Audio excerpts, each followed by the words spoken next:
কেশপুরে কুশপাতা এলাকায় দলের বিজেপির মণ্ডল সভাপতি মিটিং সেরে বাড়ি ফেরার পথেই তৃণমূল কর্মীদের হাতে আক্রান্ত, মেদিনীপুর মেডিকেল কলেজে ভর্তি। আর সেই মণ্ডল সভাপতিকে দেখতে গেলেন ঘাটাল লোকসভার বিজেপি প্রার্থী হিরণ চট্টোপাধ্যায়। আর সেই চিত্র সরাসরি মেদিনীপুর থেকে দেখতে পাচ্ছেন। হিরণ দীপক অধিকারীর উপরে কটাক্ষ, দীপক অধিকারীকে দোষারোপ করলেন যে দীপক অধিকারীর ভবিষ্যৎবাণী সত্যি হয়ে গেল। 10 থেকে 20 তারিখের মধ্যে যে বিজেপি কর্মীকে মারবে বলেছিল, তার তো প্রমাণ এটাই।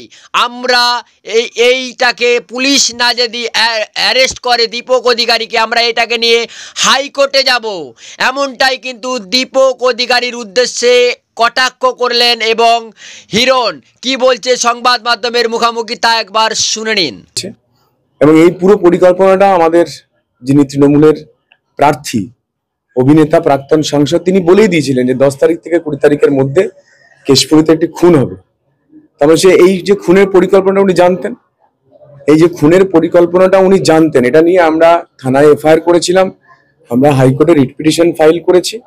এখন আমরা চাইবো যে পুলিশ ওনাকে কখন অ্যারেস্ট করবে।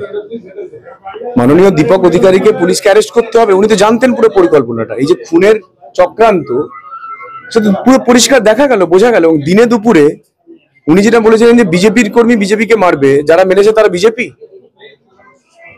দিনে দুপুরে আলোর মধ্যে দোকানদারদের সামনে যেটা মেরেছে, তারা কেউ বিজেপি ছিল? আপনাদের সাংবাদিকরাও ছিল ওখানে, দেখে নিয়েছে সাংবাদিকরা। পরিষ্কার দিনের বেলা তারা বিজেপির তো কেউ ছিল না। তৃণমূলের হারমাত বাহিনী মেরেছে এবং সেটা ওনার ইনস্ট্রাকশনে মেরেছে, ওনার নির্দেশে মেরেছে। উনি বুঝে গেছেন যে এবারে ওনার জমি পায়ের তলা থেকে চলে গেছে, আর মাত্র 7 দিন বাকি। বুঝে গেছেন 2 থেকে 3 লাখ ভোটে হারবেন। সেই ওনার যে পুরনো ছক 2014 এবং 2019, যে রক্তাক্ত কেশপুরে উনি নির্বাচন করেছিলেন, সেই রক্তাক্ত কেশপুর উনি করে দিলেন গতকাল। এবং এই খুনের যে অ্যাটেম্প টু মার্ডার, সেই কেসেতে আমরা এফআইআর করেছি এবং এই কেসেতে আমরা হাইকোর্টে যাব। যদি থানা এফআইআর না নেয়, এফআইআর ইমিডিয়েটলি যদি অ্যারেস্ট না করে যারা কালকে অ্যাটাক করেছে, এবং দীপক অধিকারীকে অ্যারেস্ট করতে হবে, কারণ উনি তো জানতেন পুরো ঘটনাটা।